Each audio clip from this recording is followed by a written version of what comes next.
Mark, let me welcome you to the program then. And well, sticking with the United States for a little while, what's the latest on the tariffs and trade? Well, actually, gentlemen, I've been looking a little bit beyond tariffs in a way. There's been so much on that. And I had listened to recent testimony of the U.S. Trade Representative at the House Ways and Means Committee, you might recall. And I looked at what the USTR is up to in the broader sense. And this stuck out. The USTR Section 301 action on China's targeting of the maritime logistics and shipbuilding sectors for dominance, alleging Chinese dominance in these areas. And there is some truth to that. 17 April, Washington, the U.S. Trade Representative took targeted actions to restore American shipbuilding and address China's what they're calling unreasonable policies and practices to dominate maritime logistics, shipbuilding, etc. Emphasis here, these responsive actions come after what's being described as a year-long Section 301 investigation, which included the U.S. Trade Rep convening a 2-day public hearing and receiving, they say, nearly 600 public comments. And we'll move on from there. I wrote a news brief here. I'm just going to cite this a little bit. The topic of tariffs has dominated trade and financial news in recent weeks, but trade officials are claiming in the U.S. that while they're sustaining their efforts via applicable tariffs toward achieving what they call fair and balanced trade goals and more industrial self-sufficiency, China's maritime policies, particularly shipbuilding, are prompting these Section 301 actions under the Trade Act of 1974. So this is based on a 50-plus year old law. And that law is designed to address unfair foreign practices that, quote, burden or restrict U.S. commerce, and provides a domestic procedure through which interested persons, even members of the public, can write in on this and petition the U.S. Trade Rep to investigate foreign government action and take appropriate action to counter that. And to proceed from there, we have a quote from Jameson Greer, the U.S. Trade Rep. Ships and shipping, he says, are vital to American economic security and the free flow of commerce. The Trump administration will begin to reverse Chinese dominance, he says, address threats to the U.S. supply chain, and send a demand signal for U.S.-built ships. And there's, of course, a lot of talk about helping U.S. workers in this, the working class, other things. It describes here Section 301 enforcement actions. For the first 180 days, for example, any applicable fees will be set at zero.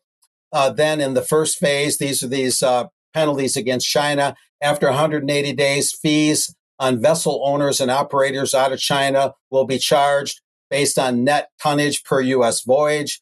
Such fees will increase incrementally. Then the building of U.S. car carrier vessels will be incentivized along with charging fees on similar foreign-built vessels based on their capacity. And there's a second phase. There'll be a 3-year wait on this intended to incentivize U.S.-built liquefied natural gas vessels, interesting, along with enacting limited restrictions on transporting American liquefied natural gas via foreign vessels. But these restrictions will increase incrementally, get this, over 22 years. So they're looking long range on this. All of that is under the rubric of restoring America's maritime dominance. That's a presidential action that was launched April 9th. And then there's sort of an associated thing going on that was released more recently, another presidential action. And there are so many presidential actions. I'm really working hard to keep up on even the most important ones. Unleashing America's offshore critical minerals and resources. This is another initiative that's related. More U.S. effort to mine the seabeds and be more independent in terms of rare minerals and things that are considered strategic. At any rate, the presidential declaration mentions this, that recent data show the U.S. constructs less than 1% of commercial ships worldwide, while China produces approximately half. And rectifying these issues, the president says, and the USTR will include securing consistent, predictable, and durable federal funding, making U.S. flagged and U.S. built ships commercially competitive in international commerce, rebuilding America's maritime manufacturing capabilities, and expanding and strengthening the relevant workforce. That would be the workforce to build the ships, and probably also the longshoremen who have often complained of getting a raw deal in the U.S. But I talked to some different people about different aspects of this, and I thought to myself, well, what about the monetary system? How does that relate to trade and tariffs and anything to do with what I'm talking about today? And I asked the question here based on an article I wrote recently for UK Column uh, called Guernsey, the tiny island that beat the big bankers for 20 years of monetary freedom. Now, that was a couple hundred years ago, but Guernsey showed that you can extricate yourself from the banksters if you work at it. Of course, it would be a lot harder today than back then, maybe. But I asked the question, will the monetary system be an impediment to these changes that the Trump administration wants to make in terms of tariffs and related matters? And I talked to Oliver Haydorn, a noted monetary reform expert. He's quoted in that Guernsey story that I have posted at UKC, and he said this, among other things: the rebalancing of trade may sound good, but it's being done on the basis of the existing defective financial monetary system controlled by the neoliberal elite. And he had one additional quote, also very interesting. And he said, if each nation's financial system is not sovereign and such systems are left to the international elite, then you'll have to adopt trade and other related policies to keep the elite happy. Neoliberalism probably made economic nationalism at least seemingly irretrievable and on purpose, Mr. Haydorn had to say. Now, there was also talk a few weeks ago on UKC about, is there a plan amongst all this seeming chaos by the Trump administration? Is there a method to the madness? I'm not going to say there is real firmly or that there isn't. I looked around a lot. I made some calls. This Money and Macro site is pretty objective. He's not totally sold on what Trump is doing. He's trying to look at it as unbiasedly as he can. The host of this, we have a video clip called He Actually Has a Plan, and it has to do with the MAGA master plan to replace the neoliberal order and things like that. So let's watch a little bit of this. It gives you some idea of what could be a plan, but the jury's still out maybe in some respects. I always say tariffs is the most beautiful word to me in the dictionary. A tariff or tariffs. This is a direct attack. Donald Trump, who changes his mind between, breakfast 11's his lunch and supper time. What the heck is going on? Why is Trump hitting his closest allies with tariffs? Why does he no longer care about crashing the stock market?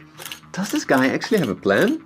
Yes. Believe it or not, I'm here to tell you that, yes, as Trump's new Treasury Secretary, Scott Bessent, recently put it, President Trump's tariff policies have begun the process of reorienting our international economic relations. That's right, he says tariffs have begun the process. In other words, his tariff chaos is just the start of a much bigger plan. A plan that aims to upend the entire world trading system that the US itself created.